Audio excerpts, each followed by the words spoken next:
গত 12 ফেব্রুয়ারি যে নির্বাচন হয়েছে, এরপর নির্বাচিত সরকার যেভাবে দেশকে পরিচালনা করছে, এখন দেশ একটি গভীর খাত থেকে আস্তে আস্তে সুন্দর সমৃদ্ধ বাংলাদেশ গড়ার প্রত্যয় নিয়ে আমাদের নেতা মাননীয় প্রধানমন্ত্রী জনাব তারেক রহমান যেভাবে এগিয়ে যাচ্ছেন, এই এগিয়ে দেখাকে অনেকের ব্যথার কারণ হয়ে দাঁড়িয়েছে। যারা চায় বাংলাদেশ নিচেই থাকে যাক, বাংলাদেশের জনগণের উন্নয়ন যারা চায় না, তারা এই ধরনের কর্মকাণ্ডগুলো করছে। আপনারা জানেন, বাংলাদেশ আওয়ামী লীগকে জনগণ অলরেডি প্রত্যাখ্যান করেছে।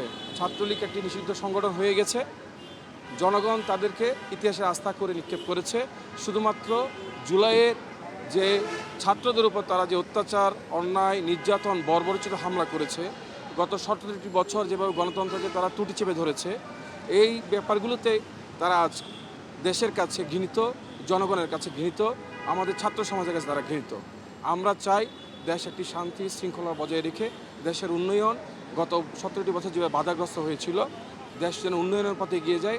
আমরা সবাই বাংলাদেশ জাতীয় ছাত্রদল সহ সারা বাংলাদেশের ছাত্র সমাজ দেশকে সহযোগিতা করব কিভাবে বাংলাদেশ সামনের দিকে এগিয়ে নিয়ে। হ্যাঁ, মিছিলগুলো তারা করছে দেশকে অস্থিতিশীল করার জন্য, অরাজকতা করার জন্য।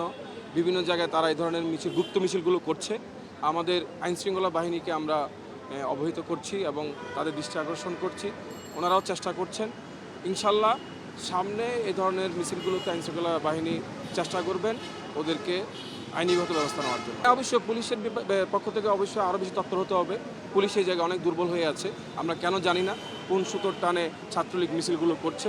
আমরা নিজেরাও সেজন্য আজ রাজপথে নামতে বাধ্য হলাম।